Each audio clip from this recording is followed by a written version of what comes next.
Bienvenue dans mon univers. Merci de prendre du temps pour un bout de mon parcours. Je ne sais pas si c'est la météo au Québec ou juste quelque chose qui revient tous les ans, mais je pense beaucoup à ma santé mentale ces derniers temps. Cela pèse lourd dans mon cœur et comme j'ai décidé cette année d'être moi-même à 200%, voilà le pourquoi de cette vidéo. Je suis le genre de personne à tout analyser, surtout mes émotions. Tout le temps. Suis-je dépressive? Est-ce cela lorsque le monde semble trop déglingué pour continuer d'y vivre? Est-ce cela lorsque l'idée de s'endormir pour un temps, jusqu'à ce que tout soit résolu, semble séduisant? Est-ce cela lorsque je veux m'anesthésier, peu importe comment, pour arrêter la douleur? Peut-être. Sûrement. Je sais que je devrais consulter un psy, mais pour le moment, mon art et mes journaux font l'affaire. Ce n'est pas un secret que j'utilise toute cette peine comme catalyste créatif. Toutes mes créations proviennent de cet endroit enfoui qui a juste besoin d'une voie de sortie. Mais cet endroit peut aussi être magnifique. Construire un rituel autour de la gratitude m'aide à faire basculer la façon dont je ressens l'univers, la façon dont j'approche les événements qui composent ma vie. J'ai toujours vécu ma vie avec ce sentiment de mélancolie, avec ce spleen baudelairien. Vous connaissez cette sensation d'être emmêlé sous une vague, sans pouvoir retourner à la surface? Cette profonde inspiration qui arrive lorsque l'on sort enfin la tête de l'eau, les poumons brûlants à l'insufflation d'oxygène.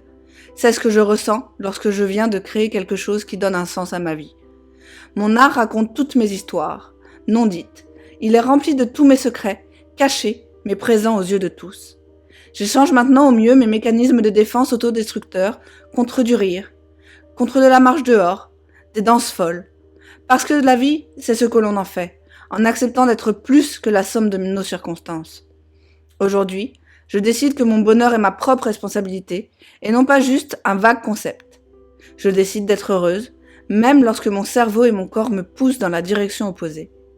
Je sais que mes démons seront toujours présents, parfois camouflés, parfois hurlant fortement toutes ces peurs qui me font me retrancher intérieurement, mais me coupent aussi du monde. C'est un cheminement de toute une vie, mais je suis prête à l'affronter afin d'en faire le parcours le plus beau et le plus positif possible. Et je sais aussi que de partager tout ça avec vous, c'est un moyen de vous dire que vous n'êtes pas seul, que c'est sans doute un sentiment qui vous fait peur, mais il y aura forcément quelqu'un pour vous écouter. Une éternité s'est écoulée avant que je ne trouve des exutoires efficaces contre cette peine, tels que l'écriture, la créativité et le sport. Mais il faut bien qu'elle s'exprime et qu'elle me quitte, même temporairement. Transformer ma douleur, qu'elle soit physique ou psychologique, est devenue une de mes missions dans cette vie. Il me faut leur donner une voix, un sens, et arrêter de lutter à contre-courant. Aller avec le flot, avec ces émotions parfois vraiment douloureuses, et juste continuer, toujours et encore, continuer. Il aura fallu une période de 2 ans après mon diagnostic de fibromyalgie en 2011 pour ouvrir les yeux sur une leçon de vie primordiale.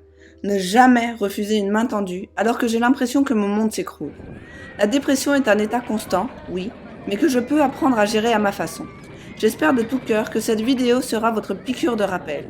Vous n'êtes pas seul. Acceptez l'aide quand elle se présente et créez votre vie au mieux. Mon plus gros défi? Rester moi-même et m'aimer profondément. Et vous?